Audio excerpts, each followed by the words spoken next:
Muling nasaksiyan ngayong gabi ang pag-agos ng uson o pyroclastic density current mula sa bunganga ng Bulkang Mayon.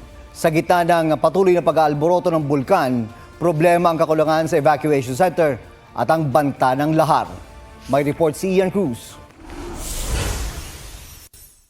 Sa kadiliman ng gabi, nagliliwanag ang uson na dumadaloy sa delistis ng Bulkang Mayon.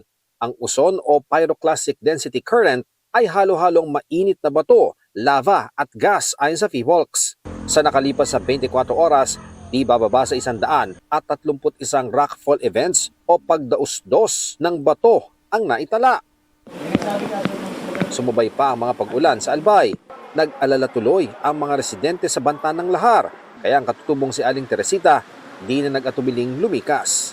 Nakatira kasi siya sa 6 na kilometrong palibot ng bulkan o permanent danger zone. Baka daalan kami ng lahar, mainit kasi ang lahar. Kasi dinadaanan lagi yun ng hindi kami makadaan. Isa si Aling Teresita sa 256 na evacuees sa buwang evacuation center sa siyudad ng Tabaco na ginamit na kahit tinatapos pa ang construction.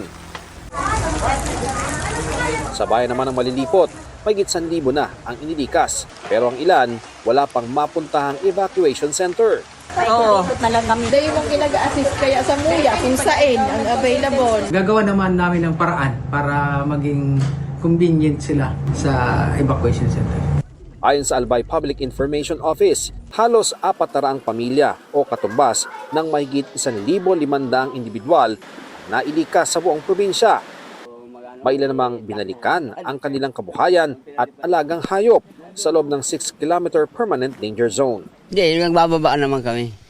Para nag-ano lang kami ng yung mga hayop. May animal shelter tayo sa San Antonio. Kung may mga gano'n, mga alagang hayop o animal, dalhin sa animal center. Nasa alert level 3 ang Bulkang Mayon ngayon. Ayon sa PHIVOLCS, tila hawig sa nangyari noong 2023 ang ipinakikitang senyales ng Mayon ngayon. Ang kaibahan nga lang, nakitaan ng bulkan ngayon ng pamamaga o ground deformation. Ibig sabihin may material ka na gumigit-git, tumataas. So kaya siya namamaga. So signal to na may pressurization doon sa bulkan.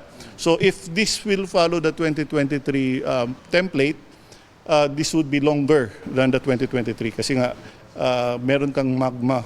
Aabot pa kaya sa level 4 ang Mayon? Anything can happen, no? Pwedeng magbago yung parameters natin. Kung biglang dumami yung volcanic earthquakes natin, kapag may lava flow na at mas mahahaba, kapag meron na tayong lava fountaining, yun yung itataasan na natin to alert level 4. Pag nangyari yan, posibleng ma-extend hanggang 9 kilometers o mas malayo pa ang danger zone. Pinakadelikado ang nasa loob ng danger zone dahil sa loob ng 1 oras ay pwedeng rumagasa ang volcanic gases, abo, at nagbabagang mga bato mula sa bulkan. It can incinerate everything on its path.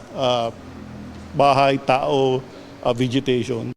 Ang Bulkang Kanlaon naman sa Negros Island muling nagbuga ng abo nitong hapon pero may tuturing daw na normal kung pagbabasihan ang alert level 2 status ng bulkan. Pinabulaanan naman ng PHIVOLCS ang kumakalat na maling impormasyon na nagsasabing sasabog ang Bulkang Mayon ngayong taon dahil sa aktibidad ng Bulkang Kanlaon sa Negros Island. Walang relationship yung dalawa. Yung mga bulkan natin ay independent, iba yung magma-chambers nila, magkakalayo. Ian Cruz nagbabalita para sa GMA Integrated News.